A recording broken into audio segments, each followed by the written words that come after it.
Thank you. So here in the room, I definitely see a few familiar faces from quite a few years. And I'm sure online there are a lot of you that I've met and worked with before. Now, with this year's presentation, there are a couple of small changes with what the DLGF is doing. And this is more so from a presentation format.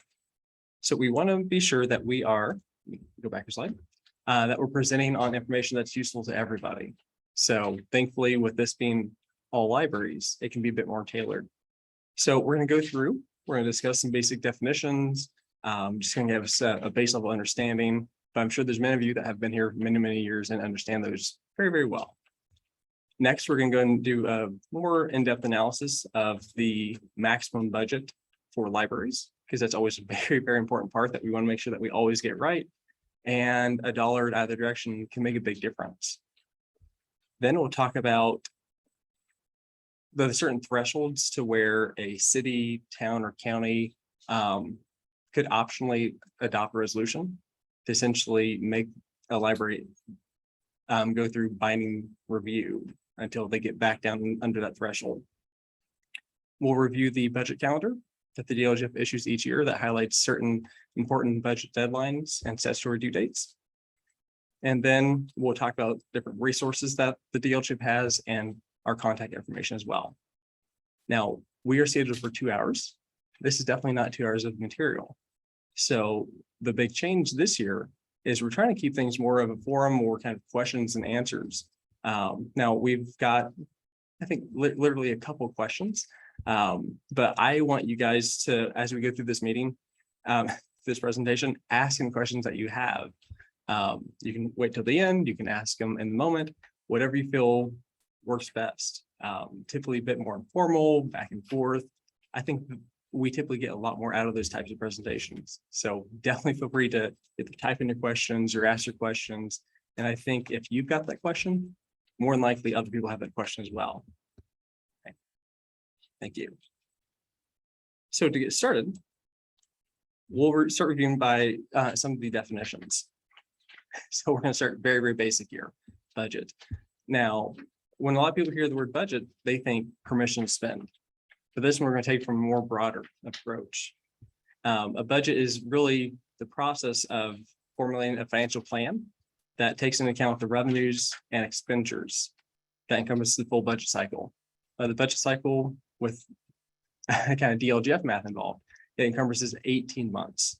It starts with June 30th of this year and encompasses the last 6 months and then the following 12 months of that budget year. And if you ever wanted to get a good visual representation of your budget as more broader sense, the Form 4B is a really good place to do that. So it starts off with your June 30th cash balance, adds in your revenues for the last 6 months of the year, and then subtracts out your expenses for the last 6 months of the year. That gives you the ending cash balance for that current year. So the Form 4B dates back to about the 50s or so, and it saw a major facelift a couple of years ago. And before then, it was really hard to explain and pretty hard to train on as well. With the overhaul of Form 4B, it's a lot easier to understand. It used to be you had to work with it every single year, and then even then you could just kind of understand what it was doing. But now it's essentially a cash flow statement. Beginning cash plus revenues minus expenses gives you your ending cash balance. So that's the first part of Form 4B.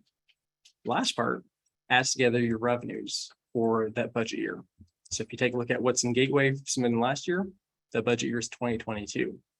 So it adds together your property taxes, your miscellaneous revenues, which would be any revenue besides property taxes. And then one thing that we also add in as revenues would be circuit breaker losses or property tax cap losses. And that's because in Indiana, we've got the 1%, 2%, and 3% caps on property taxes. So if you own your home, it's your primary residence, it's your homestead, you pay no more than $1,000 for a $100,000 house, so 1%. If that home becomes a rental, you pay no more than 2% of your assessed value. Or if you turn it into a commercial property, you pay no more than 3% of your assessed value. So in some places, the tax rates start to get really high. between, let's say, the city tax, the schools, everything combined. And in those cases, sometimes you can get some pretty high circuit breaker property tax cap losses.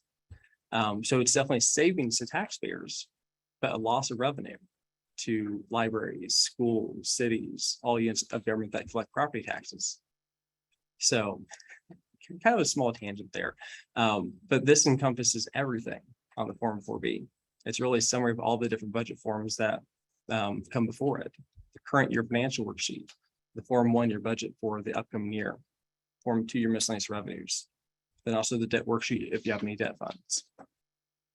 So once you subtract out the expenses, add together the revenues, and then that estimated ending cash balance from that current year, that's how you get to your projected ending cash balance, that operating balance, or cash on hand at the end of 2022. Now, if that's ever negative, that's where us with the DLGF, for the funds that we certify, we can't certify a budget that's not funded. So that's the estimated reduction to your budget. Now, if that's positive, right, budget's likely to be fully funded and approved. But there's a bit more analysis that you need to go into in order to do that. So just because you're fully funded doesn't mean that things are all peachy and taken care of. You have expenses for the first 6 months of the year, and you want to make sure that you have an adequate cash balance to get you through that until you start getting some of those revenues in. Now, with the general fund, primarily backed by property taxes, those are received in June and December. So that's 6 months of expenses without 6 months of revenue. Now, thankfully, there are other revenues. One of the larger ones that most libraries receive would be local income tax, certified shares. Those you get monthly. You still want to make sure that you've got enough cash on hand with the other revenues coming through to get you through into that June settlement where the property taxes come in late June. Alrighty, any questions there? Alrighty, so with this budget cycle, as soon as you end, you're starting all over again. As soon as you get the budget approved, you're already working on next year's budgets and appropriations. Now, a fund is more specifically cash set aside for the purpose of accounting for a general or specific activity of local government. Now, what that really means is that you have different funds in your books or your accounting software. You have your operating fund or general fund. You have rainy day. You might have LERF. Some libraries might have a debt fund. They each have their own specific purpose. And with the DLGF, there are certain funds we review and certify and others that we do not. So the ones I mentioned so far would be examples of one that we review. An example of one that we don't would, let's say, be a gift fund. Now, each year, once the DLGF finishes its review of the budget, we go and post a budget order that gives you your total permission spend, property tax levy, and property tax rates that are certified, which we'll get into in just a moment. But you can find all the information on the DLGF budget order that we issue by county. Now, the appropriation is what a lot of people know of as the budget. It is permission spend for that budget year. Now, what this typically is it's the lesser of the advertised, adopted, and funded budget. So when you go through and on your Form 3, your notice to taxpayers, you advertise one amount.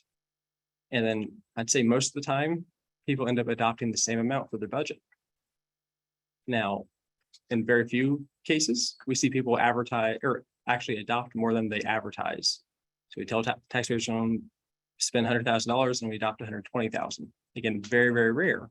But when that happens, the DLGF would only be able to certify the lesser amount that's advertised. And then, so that part's pretty simple. And the other part is just the DLGF making sure that your advertised and adopted budget is fully funded. And that's where you go through that full Form 4B calculation, make sure that your ending cash balance for the budget year is positive. The DLGF does not take into consideration if you're spending down your cash reserves or increasing your cash reserves for non-debt funds. It just, are you funded? Everything else is all about local control. Now, levy anytime you hear levy, that's referring to property taxes. This would be the property taxes to be collected. Now, there's a few caveats there that we'll get into with different types of levies per se, but there's also the maximum levy. Now, this is on a report that we issue each July. I would highly encourage everybody to take a look at it. That same amount is also posted under Form 3 that you then advertise online through Gateway, your notice to taxpayers. But this is the maximum amount of property taxes that the library can raise for the upcoming budget year. Now, some libraries go ahead and advertise and adopt over and beyond that, which you're welcome to, but the DLGF would reduce it to that max levy. Now, there are certain things that libraries can do to increase that max levy, but they're pretty few and far between. One example would be an extension of services. So you're extending your service area. There's a formal appeal that you can go through. If you're ever starting to do something like that, definitely reach out to your DLGF budget field representative, because we can help make sure that you do advertise in the correct places and that you're aware of the memo that we have out there that kind of walks through the steps, and that's submitted timely as well. Now, there are a few more steps involved, but kind of boil down to the basics. Your maximum levy that you can raise is based off last year's maximum levy plus the max levy growth quotient. Now, that may sound like foreign language, but it used to be called the assessed value growth quotient. Still, long name, doesn't mean too much. But what it really is a 6-year rolling average of non-farm personal income across the whole entire state. So we've seen it. I started with the DLGF back in 2011. Back then it was in the high 2s, it's crept up to the 3s, and now it's within about the 4%. By June 30th, the state budget agency will release the official growth quotient for pay 23 that you'll use to calculate how much you can both budget and still adopt your own budget without going through that binding review process, then also how much you can raise in property taxes. Now, with that being said, I think it's an excellent idea to go and calculate your max levy yourself and your maximum budget yourself, but it's also an excellent idea to double check your work. So the DLGF posts reports about your maximum budget that you could have and adopt yourself and still remain non-binding. So adopt your own budget. And then same with the maximum levy, how much you can raise in property taxes. So we're trying to, the best we can to try to put as much information out there that's helpful. Yes. Diane from Worksheet Library. In order to do that, so you're saying we would take last year's maximum levy, right? So say it was $212,000, and the growth quotient was going to be 4%. We just take that quote or that figure, that should be our maximum levy for the year. So the very, very good question. And I'll repeat that for those of you attending electronically today. So the question was, how exactly do we calculate that maximum levy? So on the 1782 notes that we issue each year, that shows you the maximum levy. And from there, you take that maximum levy, which may be slightly different or a bit different than your certified levy. So take the maximum levy, then you're going to increase that by that max levy growth quotient. So let's say it was 4.3%. So times 1.043. And then due to statute, you actually have to take that product or take that number that you come to and subtract $1. And then because we can't exceed that, we're going to round down. You're very welcome. That was a good question. Do you have any other questions at this point in time? Not online. Okay. Thank you for that. So I will be giving out points to everybody. They won't mean anything, can't do anything with them, but they'll be yours to keep. And you get 500 points for that one. Okay. Now, the next part of the budget order is the net assessed value. And what this is the assessed value after deductions and exemptions are applied that represent all the taxable property within your library district. So the assessed value is calculated by the assessor at the county level. Then from there, it goes to the auditor's office, where they apply any deductions and exemptions So some deductions may be your homestead deduction, your supplemental homestead deduction, mortgage deduction while we still have it. And then also maybe governmental exemptions, religious exemptions as well, that reduce the taxable value of that property. And then from there, the county auditor should certify the assessed values by August 1st. And it's a really good idea to go and take a look at those reports that we issue with those amounts, just so you can be aware of, okay, this is where we're at last year under 17.2 notice. This is where we're at now. Now, unfortunately, that process is very, very complicated and some mistakes can get made. So I would definitely take a look at where you're at for this current year and then what was certified for this upcoming year. Mistakes do happen, and the earlier we can catch those, the better. Now, with that being said, even if you do have your certified assessed values on August 1st, I would not recommend using those in Gateway. I have seen more than once, so everyone that uses the county certified, which seems like a really good idea. Ideally, those are the final numbers, and more often than not, they are. But what happens is if you use a net assessed value estimate that is too high, the tax rate you adopt won't be high enough to generate the levy, the property taxes that you adopt. So you'll end up actually missing out on property tax revenue that you could have otherwise received. So that sounds kind of confusing, but if you end up with, let's say, 10 cents for your tax rate, but with the final assessed value, it's not high enough to get to your full max levy, you might be missing out on, let's say, $50,000, $100,000 or so. What the DLGF used to recommend is 85% of the current year assessed value. Now we've changed that message to using an effective net assessed value estimate, just to be safe. But you typically want to be conservative. Now, I've only ever seen a couple cases where 85% was not enough. There was a small township where a power plant went under. That was a big issue. Then the other case was there was a stamping plant put in that really increased the assessed value, but then some deductions or base abatements or whatnot reduced that assessed value quite a bit the second year. So you probably know your library district fairly well. You're probably aware of any large businesses that just went under. So take that into consideration, but short of anything huge, the DLGF at least used to recommend 85% of the current year net assessed value. That should be fairly safe and conservative for you. We had a question earlier on the chat wanting you to repeat that formula. Definitely. And I can write it down. They want it in writing. And so in a few slides, we'll get to an example of that formula of how we can actually calculate that max levy growth quotient. Now, this is something we'll review more than once because it is that important. So we'll get in writing in maybe 10 slides or so. Okay. There's another question online. When calculating the growth quotient from the levy listed on the 1782, do we use the normal max levy or the working max levy? That's a really good question. So you'd want to use the normal max levy 9 times out of 10. The best thing to do is probably take a look at that July max levy estimate that the DLGF issues, but I'm happy to go into more details. And really it's more like 99 out of 100 times. But what you want to do is take your normal max levy, and unless you had any appeals, permanent appeals that were in there, which are, again, very rare, few and far between, you take that number and then increase that by the growth quotient, subtract $1 and round down.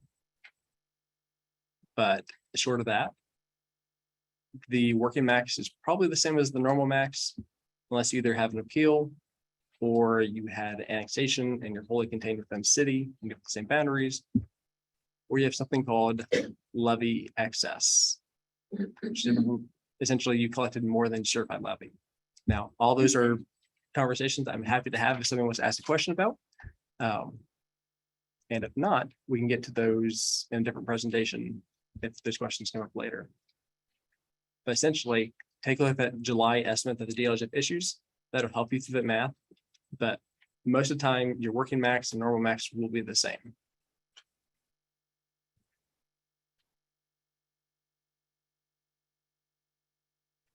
Okay, that. Now we're moving into the maximum budgets for libraries. So definitely an incredibly important thing that we want to be all able to do. So there are two, oh, let me go back. We'll get us there. And there we go. So for a library, the calculation is based off your current certified budget on that DLGF budget order. Now, one thing that a lot of people may assume or not really know about is this is essentially your base budget that we grow by the growth quotient. That only reflects the budget on that budget order. If you do any additional appropriations, that's not counted in there. You do any reductions, that doesn't affect that either. It's just the total amount on the budget order. Now, because it's only about the budget on the budget order, it doesn't include any home rule funds that you might have, such as a gift fund. Or maybe you did an additional appropriation to spend bond proceeds out of a bond proceeds fund. Those would be separate. Only the funds on the budget order. And then the other pieces of information you need to have would be that state budget agency calculated growth quotient, which I believe is 4.3% this past year. And then the ensuing year advertised budget, which is really kind of what you're trying to calculate to see where you want to be at.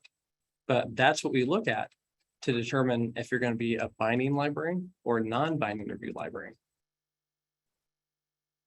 Now, another thing to note is that when we're deciding if a library is going to be binding or non-binding, or really the route that they should have taken by the time that we work the budget, is it does not include the levy at all.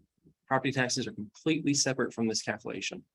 It's only about the appropriations or the budget. Now, you could take your max levy, you could go far under your max levy, you go over your max levy, you won't get it, but we'll even if you advertise over max levy, that does not affect your binding or non-binding review status. So here's a good example in writing, nice and helpful. So this one's based off, assuming we were, let's say, July of last year. So in this example, there's a library with a total of 2021 certified budget across all their certified funds of $695,500. The growth quotient last year was 4.3%. So we're gonna multiply that by 1.043. And we get this number here. What we want to do is we're going to subtract $1, then also round down. Because if we subtract $1 and round up, we're actually over that amount that we can have by 50 cents in this example. And we're trying to avoid that. If we accidentally go ahead and advertise $1 over, and it's too late to advertise again by that deadline, that's when you're kind of forced to go into that binding review, which I assume a lot of libraries would like to avoid if they have the opportunity to. Now, there's definitely a time and a place to go into binding review. Maybe you're taking on a new debt for a new project. And we'll talk about examples of that shortly. But again, there's a note down here that says this does not include any home run funds or additional appropriations. They're completely separate from this. Now, to kind of restate that a different way, with this max budget that we have, that does not include those gift funds that that you may go ahead and advertise for the upcoming year as well. This is only for the funds that we review. So it's both in what we use to calculate more so that base beginning budget and the funds that are affected by this max budget. So if your maximum budget you can have and be non-binding is $1 million, you advertise $1 million for between your rainy day and general or operating fund. If you've got a gift fund with a $10,000 budget, you're not over because that gift fund is non-reviewed. It's a home rule fund. We don't look at that. So you're still in that non-binding territory. So you're good in that case.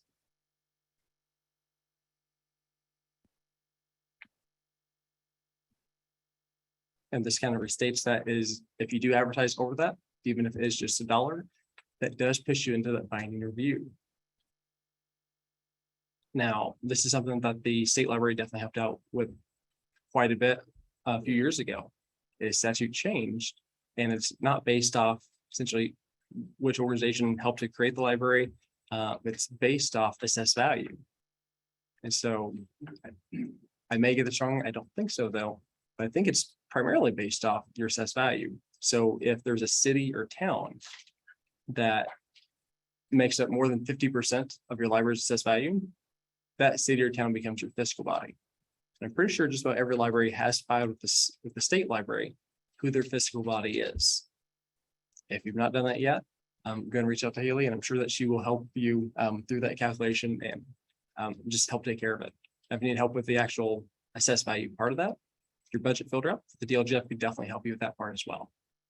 If you're across county, typically you would go to the county with major assessed value, but I think that's something Haley could help you out with more than I could. But the DLGF can definitely help you out with those amounts as far as the assessed values. Now for binding libraries, the fiscal body of the city, town, or county, whichever applies, shall review each budget and propose property tax levy and rate, then adopt a final budget and tax levy for the library. We have a question online. Isn't $666,998 still legally non-binding? It is still 50 cents under max. So that's a really good question. So if you go through and look at the statute, and I believe we have the statute on that report that we issue, you take your budget off the budget order, you grow it by the growth quotient, and then you have to go ahead and subtract $1. So if you subtract $1 from that, from the 666,998.50, we're at 666,997.50. So if 750 is our max and we adopt 8, that has us 50 cents over the max. Now, I've never been through any sort of legal case where this was presented, but I want everybody to avoid any sort of headaches like that. So I am definitely not an attorney. I have no law degree. I'm not qualified to answer that in any way. But to be safe, and from what I assume from reading the statute, and definitely not a lawyer, I would subtract the dollar, like statute says. Then I would assume that you would go ahead and round down, so you're not over by 50 cents or a few cents. It's not worth it, unfortunately. But very good question, and I'm glad that they brought that up. Thank you. All right, so this FAQ references what happens if I go and advertise over and beyond that maximum non-binding review budget. What kind of opportunities do I have? Can I just advertise again? And the answer is maybe. So by September 1st, libraries that are binding have to submit their budgets to their fiscal body. By submit their budget, that's essentially having them in Gateway and notifying them that's in there. You no longer have to print out forms, and hand it over to them. It's in there. It's really communicating that they're in there and they're ready for that binding review. Now, if there's time to go and advertise before that September 1st deadline, you're welcome to go ahead and reach out to the DLGF, request for your Form 3 to be unlocked, change those amounts, and resubmit by that deadline. If it's after that deadline and you're already over, that's where you may just be binding for that year. Hopefully it was intentional, but you may be binding for just 50 cents or so. So it's a really good idea to double, triple, quadruple, quintuple check your total budgets against that maximum non-binding budget. Again, you calculate this yourself, compare it to the DLGF reports that have spelled that calculation for you, and then also go to your DLGF budget workshops that we hold each July and August, which will be yet another check just to be safe. And through those workshops, we can also help you help guide you through a lot of those other budget forms if you would like. And that can make things a lot easier, especially for some of the newer directors or some of the more experienced directors. It's still nice to just have an extra set of eyes. We have a question online. Is September 2nd the day only for binding review, or what if they will have non-binding? So for non-binding review libraries, the September 1st or before September 2nd date does not apply. So this would apply if you're going over that maximum growth quotient with your budget, or if your fiscal body has adopted the resolution to essentially make you binding to them until you're under that 150% threshold, which we'll talk about shortly. But yes, if you're at or under that threshold for non-binding, that September 1st date doesn't really pertain to you, thankfully. That was a really good question.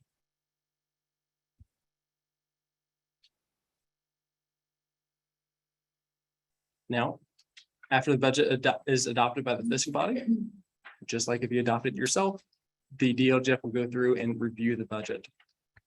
Now, once that budget order is issued and you start working on next year's budget, that control goes back to the library director. That person would have submission rights and budgets in Gateway.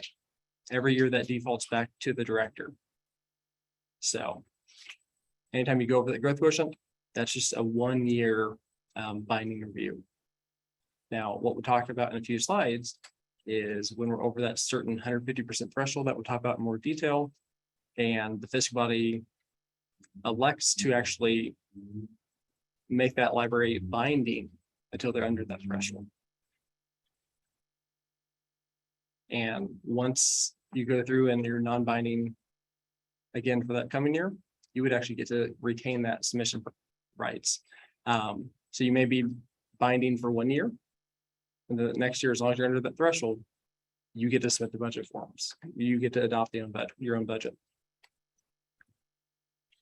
Now, thankfully, the DLGF has created a report for this a few years ago, and it's incredibly important.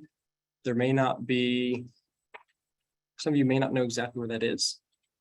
And I'll deviate from presentation for just a moment, just to go and show us. DLGF.in.gov. And can you still see that? Or is it showing that? No, Okay. you'll need to. And we do that now, or we can wait till the end, whatever works best. Let's see. You can just choose. Okay, now. Thank you. So here's the DLGF homepage, in.gov/DLGF. You'll go to county specific information. And this is where you think that you go and click on your county. Scroll down. Go to that library estimated max budget report. Our counties, there's just the one. But this would walk you through that calculation and also give you the code site as well. But one thing I'm going to point out is a lot of these get issued in early July. And we post these for 92 different counties. We have one communications director that tries to take care of all these different reports and separate, let's say, these 10 different reports into 92 files each and post each one of those individually. So almost 1,000 files. It can take a while. So I'm gonna give you a little tip to help you get to these numbers as soon as possible. If you're trying to get them right when they're posted, don't click on your county. Scroll down. What's this? Scroll down, then you'll get to the statewide reports. That's where they'll be posted as soon as they're posted. So you can click on 2022 Library Estimated Max Budget Report. And this may be a few hundred pages long. Don't print it all off, but you can find your county a lot quicker this way than waiting days or a week or so for it to be posted by county. Hopefully that's helpful. Okay.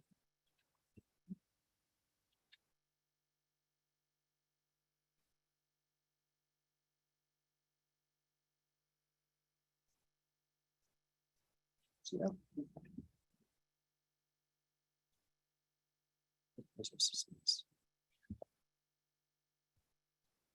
All righty. So now we get to talk about something that hopefully doesn't apply to too many of us. This next session would be for those libraries that have over 150% of their cash reserves. So essentially cash on their annual financial report for the funds that receive some sort of property tax revenue or get funded from one fund transfer into another fund, such as LRF or rainy day. So if property taxes touch that fund, it would be subject to this, but the cash balances on your annual financial report for 2021, the ending cash balances, if those are 150% higher than the total budget on your budget order for 2022, then the city, town, or county that would be your fiscal body would have the opportunity to pass a resolution and file it correctly and go through quite a few other hoops, they could essentially elect to make your library a binding review unit to them until those thresholds are under that 150% amount. Again, this is an optional process. They have to want to do this. You have to be over the 150% threshold. Then there's a few steps that they have to go through. So this restates it. You've got in writing now. And at the ending cash balance on the 2021 annual finance report for those funds that somehow receive property taxes. So either directly like the operating fund or indirectly like rainy day that gets transfers from general or LERF or your debt service funds. If those exceed 150% of your budget for 2022 on the budget order, then the fiscal body could advertise a public hearing to adopt a resolution to make the library subject to binding adoption. And then they would have to go and adopt this before July 2nd. Now, if you are one of those libraries or become one of those libraries that fits into this category, that fiscal body may not reduce the budget or levy by more than 10% of the library's operating levy in the immediately preceding budget year. And you would remain in binding review until we get to under that 150% threshold. Someone online asks, who is responsible for letting the fiscal body know if the balance is more than 150%? That's a really good question, and not one that I know the official legal answer to. I had assumed that you did not have to let them know, but if they find this out and they want to, they can. I'm not aware of any responsibility of the library to let them know that, hey, you could make me binding review. I could be wrong. That's a little bit outside my purview, but you've got the code citation. We have the code citation in a memo on the DLGF website if you're interested. Also, a very good question. A lot of those. All right. So now to something that applies more so to everybody, the DLGF budget calendar. So each year the DLGF posts its budget calendar on the memos section of the DLGF website. Probably get an email as well. And it details a lot of the main important deadlines that you'll encounter over that next budget year. Now, on the full calendar, you'll see a lot of deadlines that may not really apply to you. But this section of the presentation would be more tailored to libraries and some of the more, I kind of want to say more important ones, but let's say more important for now. But there are other things such as levy access, the deadline to go and submit those appeals that would not be on here. There is a question online. Could you clarify if we transfer operating funds to RDF and or budget a LERF transfer, are they counted in the cash balance? So that was a very good question. And yes, they would be. So rainy day, LERF, because they're funded, I assume, with transfers from the operating fund or general fund that receives property taxes, then those would indeed be part of those funds that are subject to that 150% cap, that calculation, even though they don't directly have a certified levy themselves. So the ones with levies would typically be the general fund or debt service fund. The more indirect ones that would typically still be part of that calculation would be rainy day and LERF if they've received any property taxes indirectly through, or if they receive money from a fund that received property taxes. Now, you may be in some sort of situation where your rainy day fund has never gotten property taxes or transfers from the general fund. Maybe there's some sort of weird situation out there that that I just don't really know about. And that may be something that you're able to argue if needed. But typically rainy day and LERF would be counted in that calculation. Are debt funds included as well? To the best of my knowledge, debt funds are included as well. because they're backed by property taxes most of the time. Someone online commented, until recently, whenever there was a windfall, I don't know Yeah. how it was Yep. pronounced. It's now called additional lit distribution. Mhm. Libraries were required to place those funds in the rainy day fund. Okay, so yes, that was the guidance, I think, a few years ago. Now I think it should follow how it's normally deposited. So typically it would be the general fund. But you can always reach out to State Board of Accounts or Definitive Answer, because they're the ones that often do the audits on where it should be placed.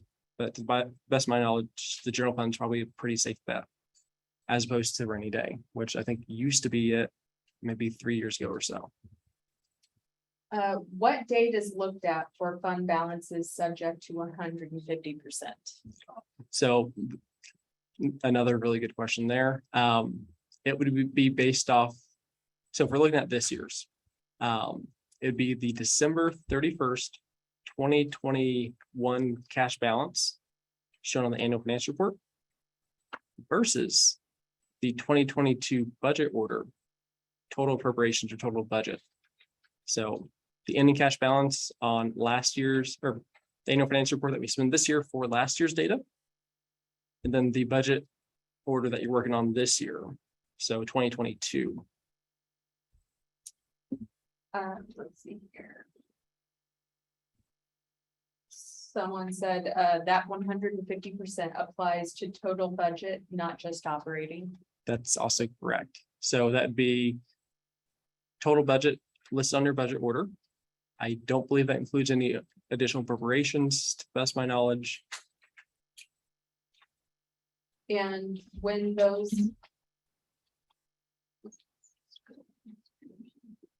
funds have been invested, is the interest earned counted in that 150%? That's a good question. One I don't know for certain. The first thing I would think about is where is that money being deposited? If that goes directly into the general fund or LERF, I would say almost definitely. If we go somewhere else, that's where we might need to think that one a bit more. Anybody making that much interest? So I'm not sure people making that much interest. Someone online typed, repeat that please, but I'm sorry, Katie, I don't know what it was you were asking him to repeat. There've been enough questions online.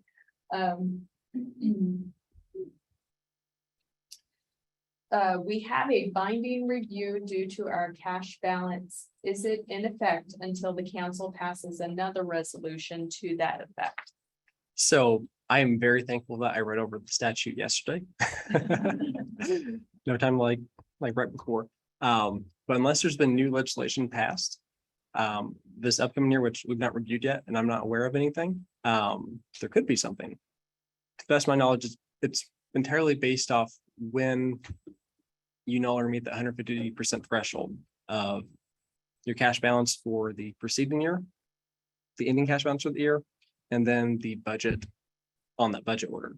So as soon as that calculation ends up being under the 150% threshold, you should go to non-binding review. But definitely, once you believe you're at that threshold, let your fiscal body know, let your DLGF budget field rep know as well.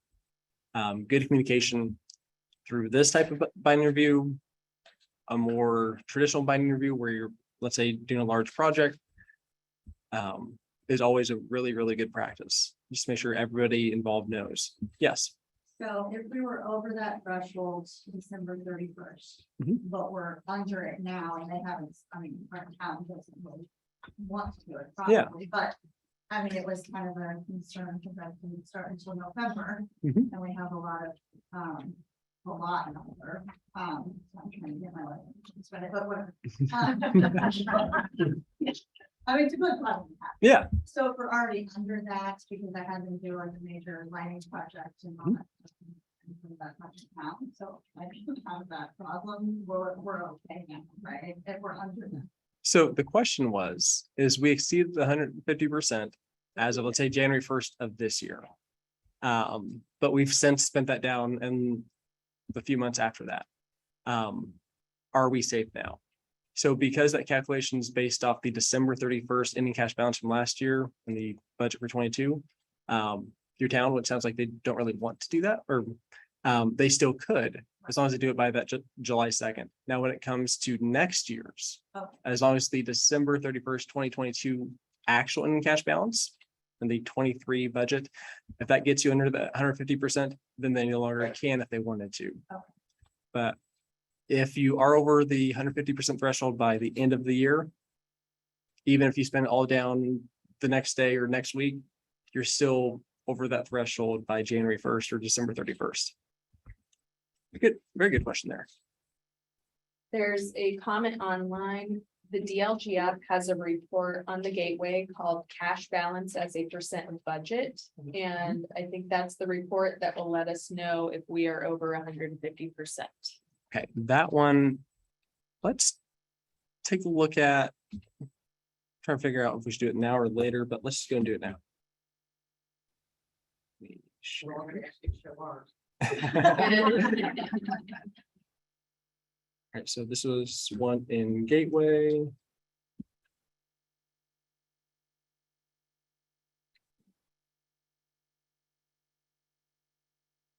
Report search. Alright, soon be under budgets.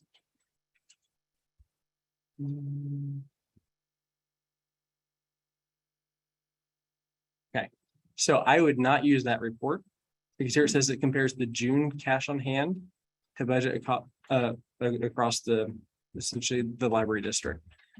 The reason why I would not use this one is because it's based off the June cash balance, which may give you a good idea. But it's really based off that December 31st ending cash balance on the annual financial report. That one's actually is how it's spelled out in statute. So you can use this to kind of get a rough idea. I would go through the actual math if you're concerned in wanting to get to an actual answer. But I could definitely understand why the majority of people would look at this report and think, aha, that's what this is for. Because that's exactly what it looks like. If you take a closer look at which cash balance it's using, that's where I think that the difference really comes into play. I'm really glad that you asked that because I think that there could be a lot of libraries out there looking at this report and using that, unfortunately. Okay, another person online said, just to clarify that this is the cash balance of the general fund and not the total of all funds. So I'm really glad that you guys are still asking questions because it's very, very important that this clicks and that we understand it correctly. So it's not based off just the general or operating fund. This is, so with most typical libraries, it'd be the rainy day fund, it'd be general or operating, it'd be LRF, it'd be any debt service funds, or any other funds that receive money from those other funds that either directly or indirectly get property taxes. So it's not just operating or general. Now, if you do have, let's say, a gift or donation fund where it's not backed by property taxes at all, that would be excluded. Now, I don't know this for a fact, but if you have a payroll fund that has a cash balance at the end of the year, that gets money from operating general, I would assume that that would be included in that calculation as well. So anything that receives property tax, any fund that receives property taxes or any fund that receives money from a fund that receives property taxes would be included in that calculation. What about construction funds? So with construction funds, check with your attorney, with your legal counsel for a definitive answer. I don't believe it would be because it's not really backed by property taxes. It is you going out and issuing the debt. Now, the debt repayment fund, from my understanding, would be included though. But the actual, you go out and issue a $2 million bond. You get the $2 million, you're going to use this for construction. I don't believe that would be part of it because it's not backed by property. So it's not, that money is not property taxes. Those are bond proceeds. Now your bond repayment fund, where you get property taxes in to pay your $4 million biannually or so, that I believe would be counted in this calculation from looking at statute. But it's still a good idea to go and take a look at that statute as well. just to be safe, so that way you can understand it as well. It's go here. in.gov/DLGF.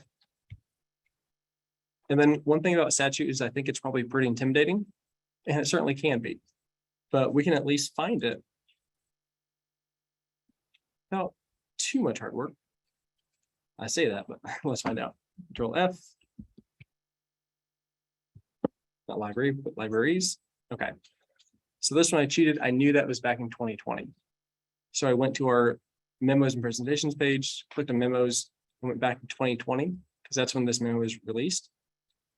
I typed in libraries, actually library, I didn't find it, libraries, and you can find it, June 12th.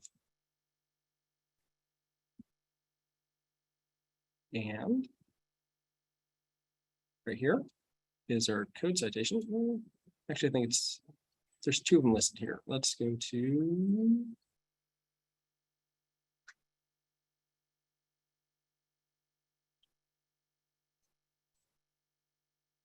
It's this one.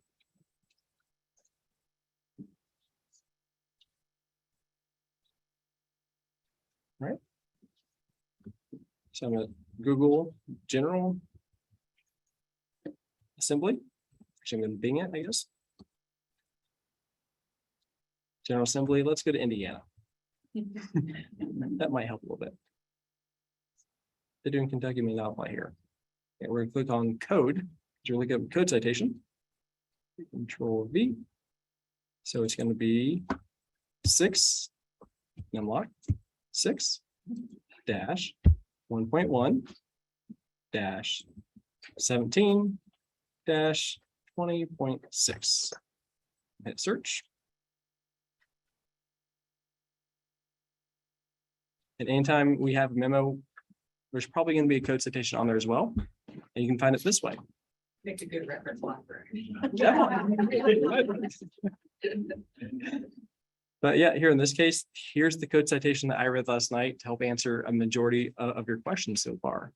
And it's something that, at least in this case, it looks to present a lot of it.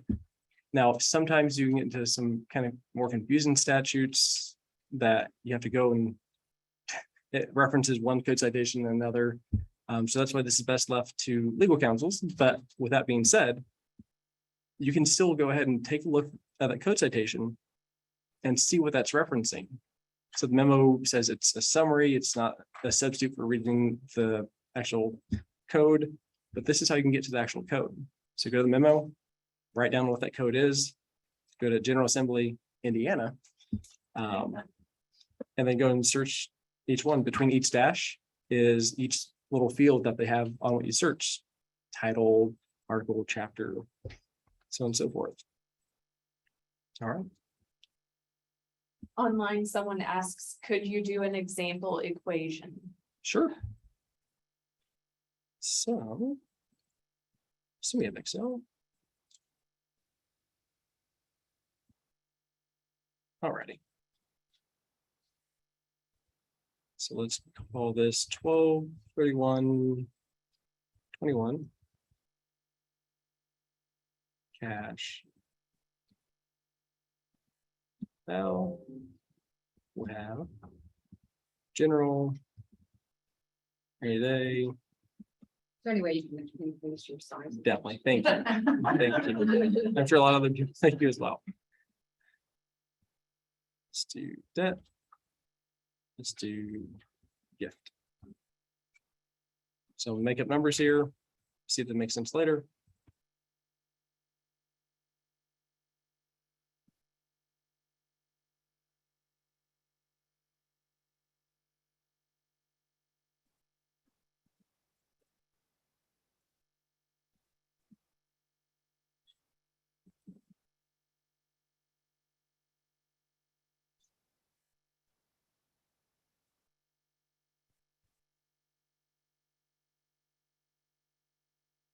All right, so with here, we would include all of these. Include the general or operating, or combine those two if you're like me. but we would not include the gift fund. Because in this case, it is a gift. It's not receiving money from property taxes. So it'd be the general plus the rainy day, plus LRF, plus debt. So here would be your cash balance. Then from there, let's go and add in the 2022. I'm going to call it certified budget.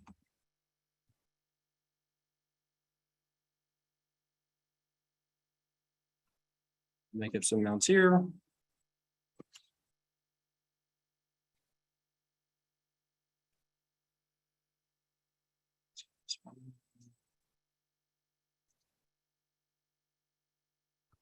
And the gift fund did not appear on the budget order because it's not a fund that we review. So now we're gonna add all these together.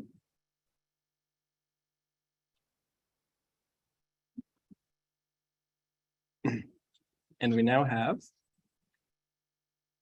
the 2022 certified budget on the budget order and the cash balance. So we're gonna figure out what that percentage is.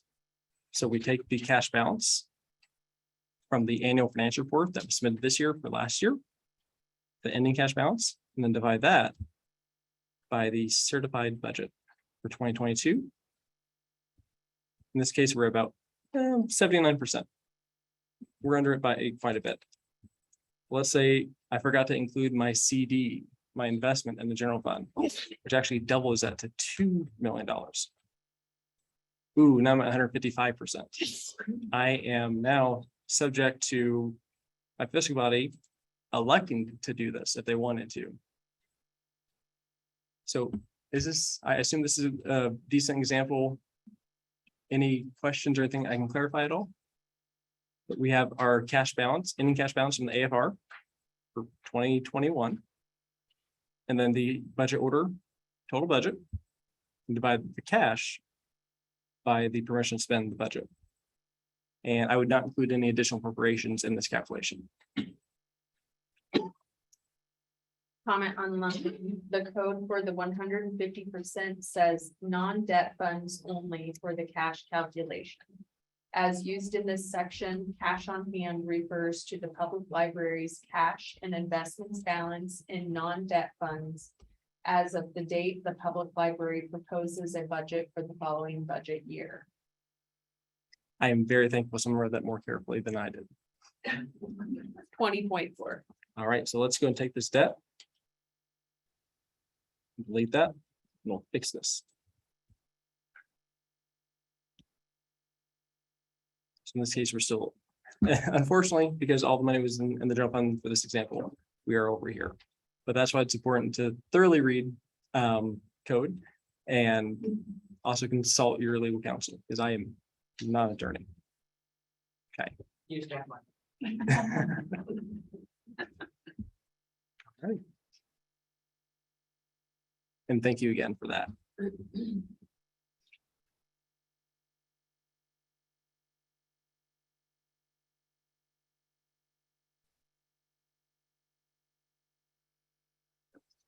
All right, so the first date we have on the budget calendar that we're going to present on right now would be June 1st.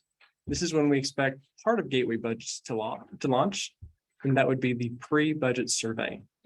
So this would be where you could essentially do your debt worksheet ahead of time. If you have any debt, you could report your anticipated public hearing and adoption date, along with other information as well. Any anticipated excess levy appeals. Maybe you're trying to do an extension of services appeal because you have expanded your boundaries. And this information is very important for those max levy estimates that we issue in July. June 30th, the state budget agency will go ahead and report or release their calculated max levy growth quotient. And again, you'll use that for how much you can budget for 2023 and still adopt your own budget. And also how much you can levy in property taxes, the maximum levy that you can raise. And June 30th is also the deadline for the pre-budget survey as well. A question online. We have been told that we will be a binding library this year. What if the fiscal body prefers not to or declines to do this? That's a really good question. So I assume that you were told by your fiscal body that you would be binding, and now they're saying that they no longer want to have you be a binding review unit. Sounds like good news, but I would go and email your budget field representative. And we'll come to a map of that towards the end of this presentation. We're not too far away, maybe 13 slides or so. And let them know. And then we can check and see if there's any other sort of procedure that we need to do, just to be safe. But I would assume that they would be able to pass resolution or go through something to essentially release that binding review of the library.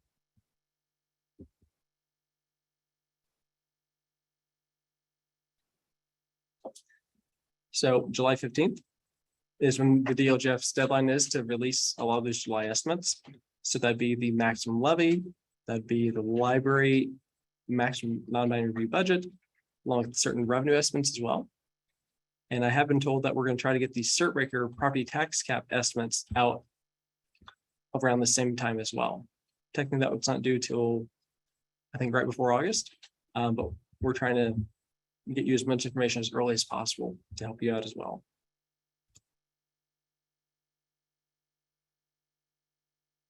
Now, August 1st is when the DLGF's deadline is to get out the cert breaker or tax cap estimates. Now, one thing that I would point out here is that with these estimates, they are purely estimates. And it's not exact science. So while it may be fairly close for others, may be fairly off for others as well. What I would recommend doing is I would take a look at the actual circuit breaker losses, maybe over the past 3 years or so, then look at our estimate. And then from there, if we want to use our estimate, we're more than welcome to. If you feel like there's a different estimate that might work better, please go ahead and use yours. Now, let's talk about how we can go ahead and find that.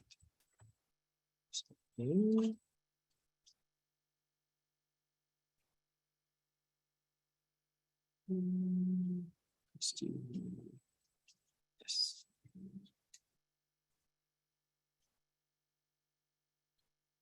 I'm going to go to in.gov/DLGF.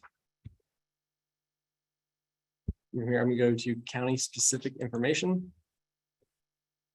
And then let's go to Morgan County. And here's the 2022 cert breaker report. And currently they're posted statewide except for LaPorte, Porter, St. Joe, and Marshall. So those, there's a tax bill issue that's being resolved. And then essentially those be posted as soon as they're available. Unless you're in one of those counties, we should have these available now. So you can go to your 2022 cert breaker report. And hit Control F. Library. You see here in Mooresville, the very, very low cert breaker amount at only $2,500. Now, that's definitely not typical statewide. But let's say that this was a much larger amount. That's where you may want to look into this in a lot more detail. Because let's say it was $100,000, and then the year before that was $75,000. Before that was $50,000. And let's say our estimate is $100,000, $105,000. You may take a look at our estimate, take a look at the actuals, and feel more comfortable with a different amount. If you overestimate your cert breaker, that means that you end up getting more money than you originally projected. So your ending cash balance is essentially higher than you estimated because you showed more loss. And if you're still fully funded, it doesn't really affect you in any way to overestimate. Now, if you underestimate your cert breaker, so you estimate $100,000, but it's really $125,000, and your budget's barely funded with the DLGF certifies, you may actually end up with an unfunded budget that was certified by the DLGF, because cert breakers are estimated in July, and the actuals simply don't come out until about April or so. So that being said, we now have the actual cert breaker amounts for 2022. What I would highly recommend everybody in this room and electronically attending is to take a look at your 1782 notice. And on line 12 for your general fund or operating fund, you have your property tax cap amount. It's gonna be negative. And we're gonna want to compare that to the total cert breaker on this 2022 cert breaker report. Cert breaker just means tax caps. It's the same term. But if you estimated $100,000 and it's actually $125,000 on this report, your cash balance might be overstated by $25,000 all else equal. And hopefully you've got enough of a cushion or in cash reserves projected that doesn't make it much of a difference. But then again, it may affect your cash flow as well. So it's something you want to take a look at and just account for. You don't want to be surprised by this lack of revenue when you get your December property tax settlement. You'd want to know as soon as possible. And then traditionally, your June property taxes are a bit higher than December's. So you may very well see June, like, oh, well, that's not too bad. And then December comes around and it's a lot shorter or a lot less than you thought because cert breakers were a bit higher.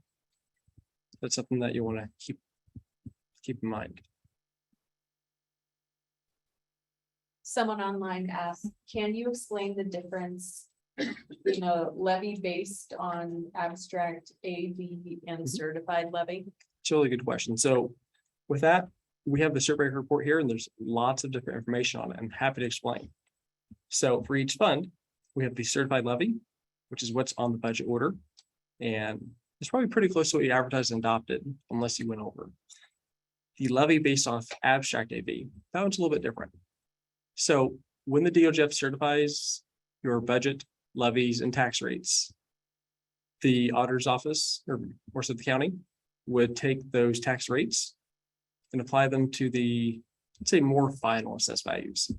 Because when they certify the assessed values back in August, there's still some changes that can happen, some corrections that can happen. And the the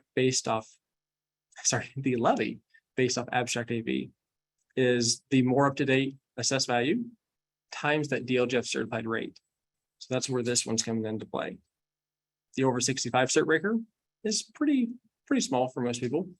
But if you're over the age of 65 and you're relatively lower income and the property is relatively of a lower assessed value, then I believe you can have your property taxes not grow by more than a certain percent each year.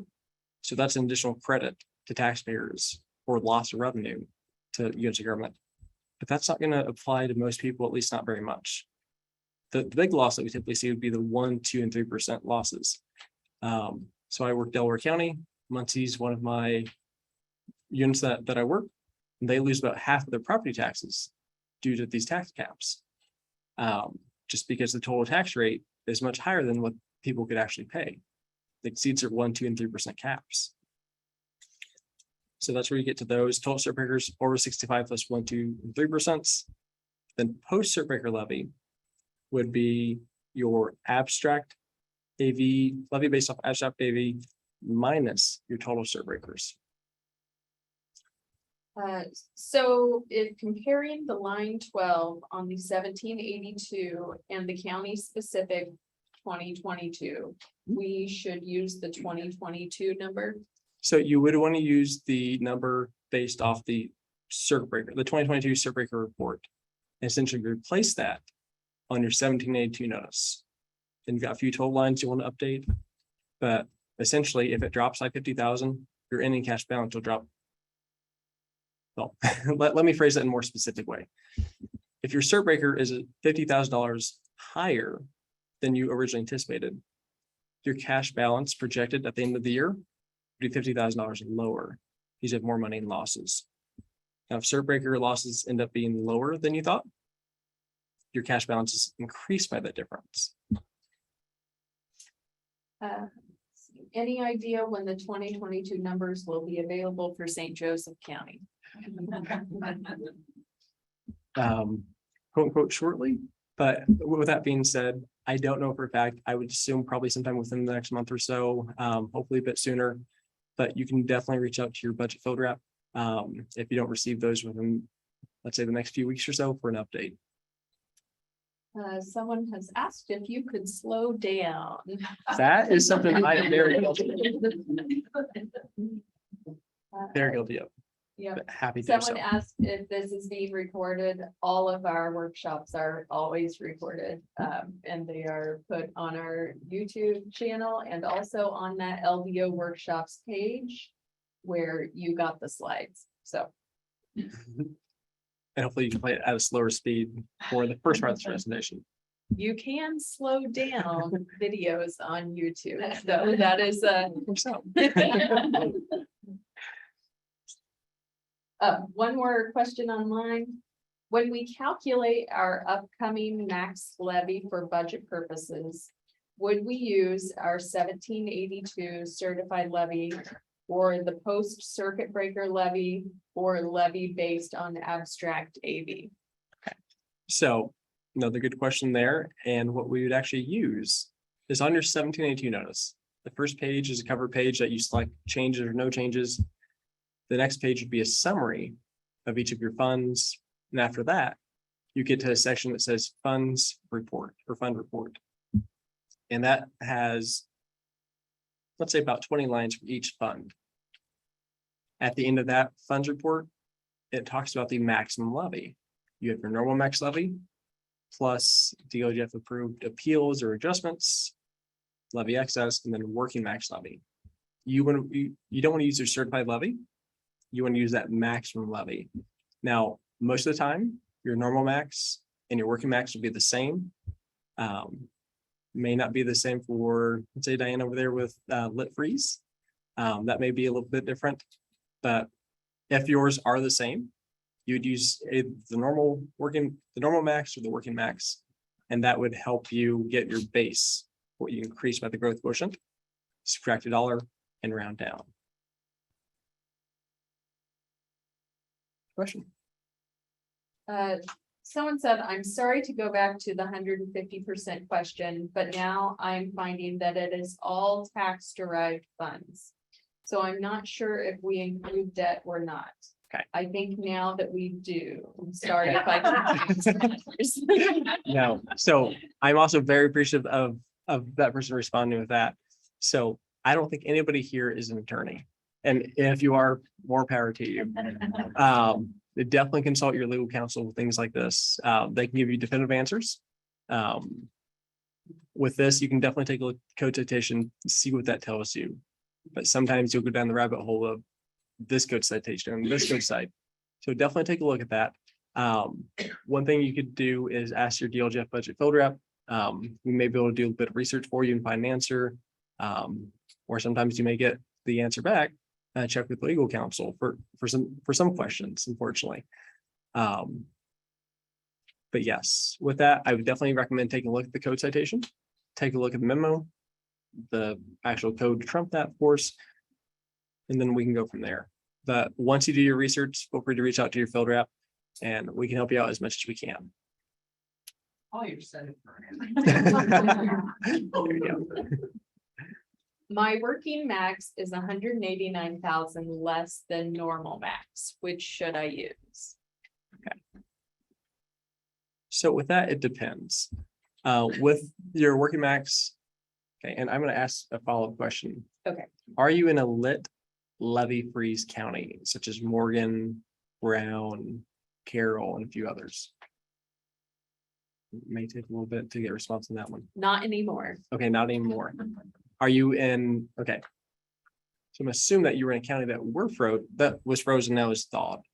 That's because of the lit freeze amount that you still receive revenue for monthly. And what I would recommend doing is I would go to the county specific information page of our website. And you're probably not Brown, but let's just Pulaski. Pulaski, okay.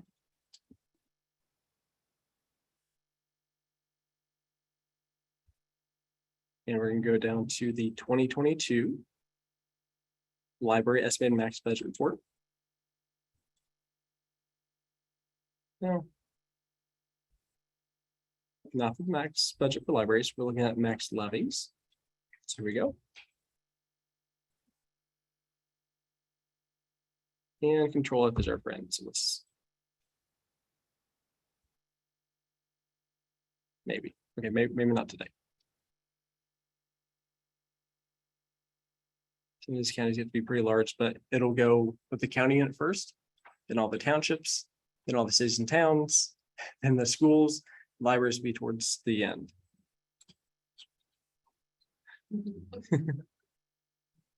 Alrighty, so I would take a look at the, in this case, probably the 2021 max levy estimate. Then compare it to what you're showing that's in 82. Notice that this will give you an example of what that beginning number was. And give you a better idea of which one you should use. And assume that there's no appeals. Excess levy appeals approved by the DLGF, or maybe an annexation because your boundaries mirror a city's boundaries. And growth in annexations that way. This will give you a nice breadcrumb that you can go back to and trace, okay, on this 722, it was this number. DLGF used this number, this is what we use, be it normal max or working max. Probably normal, but I don't know that for a fact, so definitely take a look at this report to trace back which one to use. I'll try to slow down. Someone said, but you can actually ask for a higher levy on 4B. It is only your budget that can exceed the max levy growth quotient. You just won't get more than your max levy. So yes, that's very, very true. So when it comes to binding or non-binding designation, that's all based off the advertised budget, total budgets on Form 3, excluding gift funds and other homeroom funds that the DLGF does not review, does not certify. When it comes to levy, if your max levy is $1 million, you advertise $2 billion, that has no effect on your binding or non-binding review. But ultimately, we're going to restrict you to the maximum levy. It's only the appropriations or the budget itself that really dictates if you're binding or non-binding, aside from the 150% caveat. All righty. I'm really, really impressed with all the questions you're getting. They're getting some really good ones.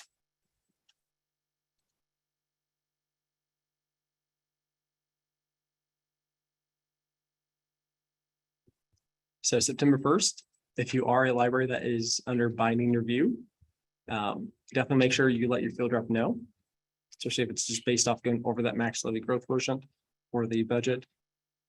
But you would have until September 1st to enter your budget forms into Gateway. Now, you would not need to do the adopted columns of your Form 1 or your Form 4B because the fiscal body will take care of that.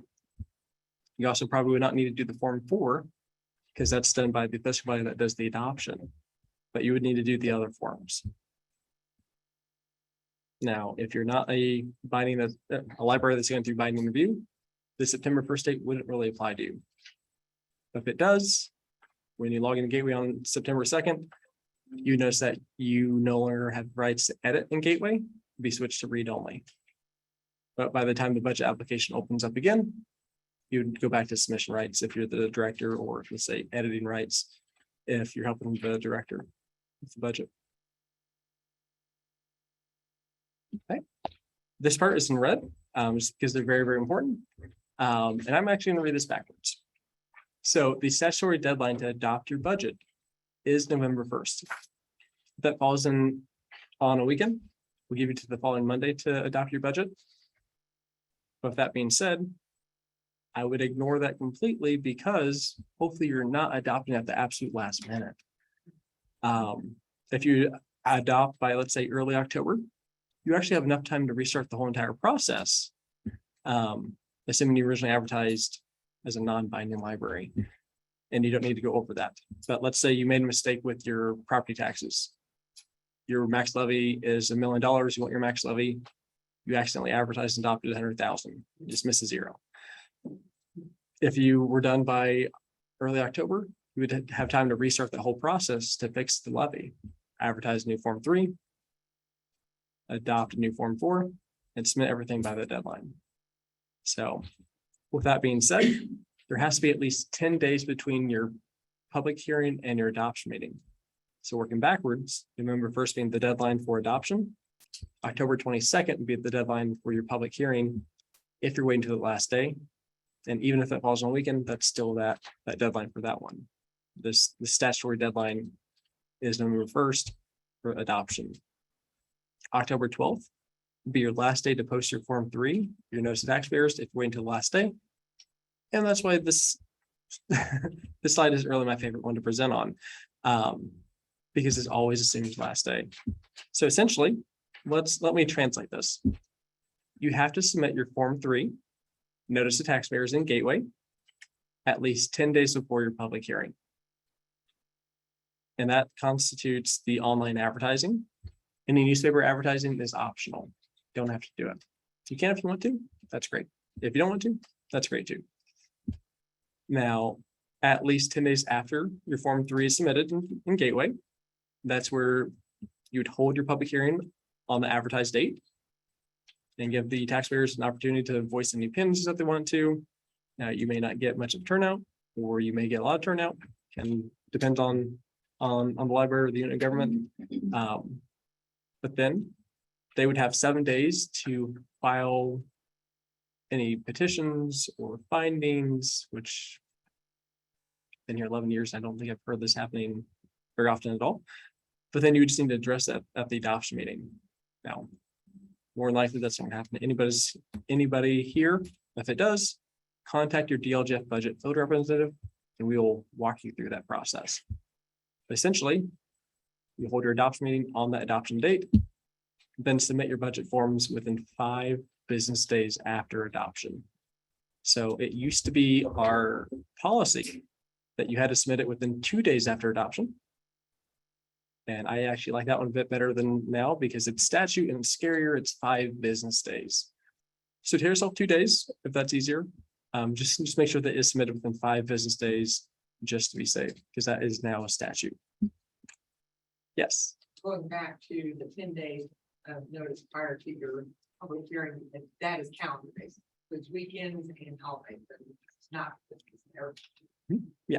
So the question was, with the deadline for submitting Form 3 of being 10 days, or even the 10 days between the 2 meetings, those are indeed calendar days. So if it's August 15th, it'd be August 5th. It's calendar days, doesn't factor in weekend, or you don't need to do any fancy math or anything to get rid of or include holidays. It's just math. If it's the 15th, it's the 5th. Glad you asked that.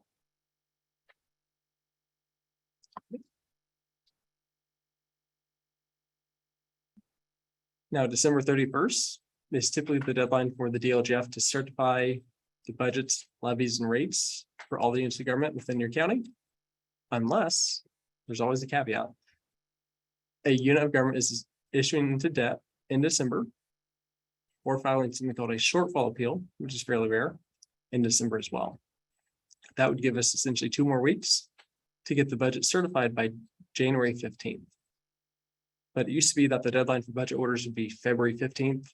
So you'd be 6-7 weeks into your year and still not really know exactly how much you're allowed to spend, which was always a little bit interesting. But now most people by New Year's Day will have their budget order in hand, and a handful will have it a couple weeks later. So I think that definitely makes things a bit more logical. Now we can talk about resources.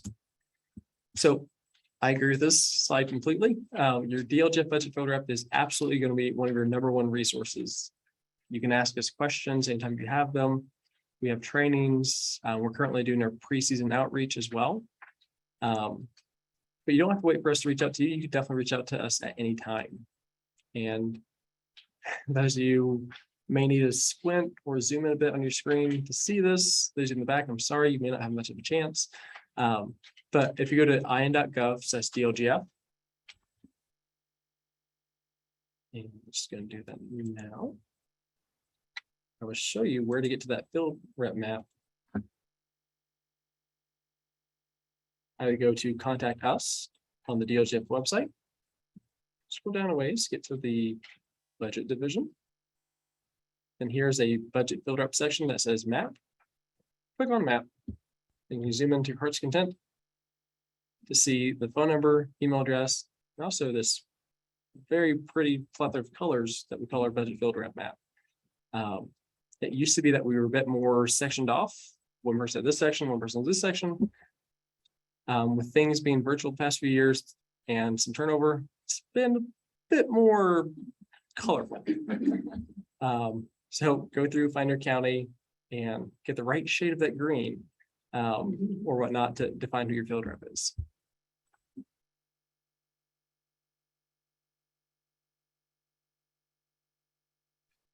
Alrighty. So with your budget field rep, you can ask us questions, of course. Another huge opportunity that you guys have would be the DLGF held budget workshops that we hold each July and August. So definitely be on the lookout for this invitation that we start sending out. Some of you may have received them by now. Some may get them, let's say early June or so. But that would be a 45-minute workshop where you can bring in a fund report that shows you your June 30th cash balance, how much you spent the first 6 months by fund, along with some other information. And then we can actually help you upload a majority of your budget forms. So forms that we could upload would be the current year financial worksheet, your Form 2, which are your revenues, Form 3, which is your advertisement. Can't submit it, but we can put it in there for you to review and submit. And then the advertised column of Form 4B, which you can then copy over if there's no changes. Now, some things that we can't upload for you would be your Form 1, how much you want to budget for next year. And the one thing you can do to help us out a little bit is with the Form 2, your revenues besides property taxes. We have estimates for you for excise, commercial vehicle excise tax or CVET, FIT, and income taxes as well. Now, when it comes to copier fees, fines, things like that, more specific library revenues, we don't have any estimates for those. You can go and enter those in the gateway on Form 2 ahead of time, along with your Form 1. And that can help that workshop go nice and smoothly. So we're just adding our estimates, combine those with yours, and then we can upload those in the gateway if you fill out a form saying that you want us to upload it. So we're happy to help. We're here doing this every July and August, and if we make things smoother for you, hope you understand the process better. Honestly, selfishly, it makes things go easier for us as well. So we all help each other out. Now, we have a lot of information available on the DLGF website. Under memos and presentations, they're now split into two separate ones. Memos to be all the memos we issued for the past several years. So if you ever need to do an additional preparation, we have a memo that'll walk you through that. But still, reach out to your DLGF budget field rep, and we can help explain things or provide some templates for you to advertise or adopt. But then we also have our presentations as well. If you are a brand new director or other person with the library that's involved in the budgeting process, we have the Budget 101 presentation. It might be a couple years back, but it's still absolutely very effective, very helpful. And then just a plethora of other information as well. Now, the county specific information page is going to be incredibly helpful. That's where you can find your maximum budget report that the DLGF estimates, your maximum non-binding review budget, the cert rate or tax cap estimates, the actuals that release in April, the certified local income tax or LIT certified shares report, miscellaneous revenues. Then also line 2 of the Form 4B is your estimate of December property taxes.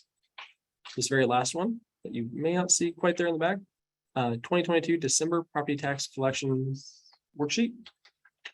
And with this one, this will actually guide you through that math where all you do is enter your June property tax settlement, and it will give you exactly what the DLGF uses, that same formula that we use to calculate what we'll use when we work your budget. So different from this, we'll change it to this math when we work the budget. These are all very helpful reports. Now we have lots of webinars that we issue as well. Another one coming up in the next few weeks or month or so would be the new legislation review webinar. Highly recommend everybody sign up for that one. I don't know anything ahead of time, unfortunately. I don't know if there's any new things that apply to libraries or not, but it's always good to be able to know with things that are changing. Now here it says school Form 4B overview, but we have other presentations that maybe apply to schools a bit more, but there's some that apply to more so everyone. And the best example I would have would be the budget 101 presentation, which I would highly recommend to anybody that is starting off new or just kind of wants a refresher of the base level up. Then anytime that you're in Gateway, you'd see either a green bar across the top that says home, about, account settings, help, or red bar across the top if you're in the State Board of Accounts reports or forms. Anytime you click on user guides or help, it'll take you to a list of user guides for each and every form. So there's one for the annual financial report. If you're in budgets, there's one for each different form. So form 1, 2, 3, so on and so forth. We've got a user guide for that. And then if you go through that and you still get figured out, we've got a support team, we've got our budget field reps. We're here to help you through this process. Now, we have our contact information as well. But we did have a couple of other questions in advance. One of the questions were, what sort of resources are available for new directors? Which I'm trying to answer a little bit over the past few minutes, but let's get a little bit more detail. So county-specific information would give you a lot of those reports that we talked I about. can't see it. Oh, thank you. Good old technology. It works when you know how to use it most of the time. Here, let me change it to, Here's the, yep, just this one. thank you. Just having some technical difficulties. But like this one, 2022 December property tax collection calculation worksheet. You'd enter your June property taxes. And then this would give you the amount that you'd have for line 2 of your Form 4B. And again, I'd say the biggest one would be the budget 101 presentation, which may need to dig back into the archives for. I think even a little further back in this one. Let's try 2020. Here we go. May 20th, 2020. 5/20/2020 is where you can find that budget 101 presentation. Starts off with a very large definition section because you can't really understand the rest of it if you understand what's being referenced. I think this is a really good job on explaining everything at a very good base level. Then we've got new presentations that we issue each and every year. The other question that we got was in regards to Tiff districts, which some libraries may be affected by, some may not. Some may not even know what a Tiff district is. So let's go kind of base level. Tiff districts would be something established by a redevelopment commission. And from there is essentially an economic tool that redevelopment commissions can use to help revitalize areas. And there's different types. I won't go into too much, but essentially, let's say your library district has X amount of assessed value. And a Tiff district is put in. What they do is typically wouldn't be maybe the whole entire library district, it'd be a portion of it. And for that portion, it would freeze assessed values at a certain base level. And then they would issue typically bonds to help improve the area, to attract businesses, improve infrastructure, things like that. So trying to make that place, the area, more attractive to certain businesses and other economic things as well. But what happens is as the assessed value increases over the area, that tax rate that would normally be applied to that and given to essentially everybody else is given to the Tiff districts. So this has zero effect on your certified levy. That is still the same no matter what. Where this could come into play, in theory, and this may be a whole entire different presentation, would be with cert breakers. So if Morgan County may not matter too much. If you're a Muncie, it may matter a lot more. But essentially, once that TIF district hits that 25-year sunset, or they're done with their project, they can essentially release that assessed value. And they also have the opportunity to release any excess assessed value each year to all the other units of government, which would then increase the assessed value. And when assessed value increases, all else held constant, cert breakers should go down. Cert breaker losses should go down. So that one, I'm not sure how helpful this answer is unless it really pertains to you. And even then it's probably a longer conversation. But essentially, I don't know of too much that libraries can do to really affect TIF districts or any real options that they have. You might be able to reach out to, let's say, ILF, and they may have a better answer for you if you're curious about this. Or you can also send your DLGF budget filter up a more specific question, and we're always happy to help answer questions as well.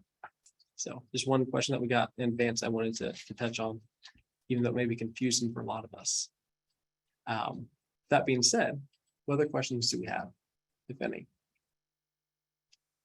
I don't have any other questions, but I did receive an email from ILF asking us to remind folks or let them know if they didn't know already before that ILF is their budget tactical team and field rep from DLGF are having a budget workshop. And that is July 15th in Plainfield. If you just go to ILF's website and look at their calendar, you can see more information about that there. And they sit down with you, go form by form, field by field, and kind of walk you through it. So especially if you are a new director, a new bookkeeper, this is invaluable, really. Thank you. Okay. Now, we still have time. We can let you out early. If somebody has any more questions, I'm happy to answer them now. You can email us if you want to, or you can give us a call if you prefer that route. We can also do meetings through Microsoft Teams with your budget builder app. But if we don't have any other questions for this meeting, I can let you all break early. Well, I want to thank you, Ryan. We go back a long way. Yes, we do. You were instrumental in getting Gateway out of February. I love it. I'm counting down 7 days to get my hands off there. Nice, very So nice. thank you for all that you've done over the years to make that an easier process. It's always been a Printing pleasure. out 7 forms and having a sign just from down the copy. Yeah. I'm really glad. Thank you. All right, thank All right. you. Yep, just lots of thank yous online. You can mute your.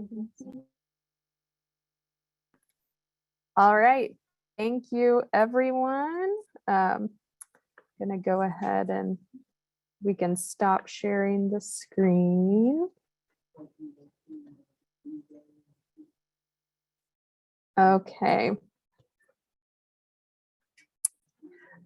So we are going to break and I'm going to put, go ahead and put the LU request form in the chat. Just in case you are unable to attend this afternoon. Yeah, Lisa, you can stop the recording.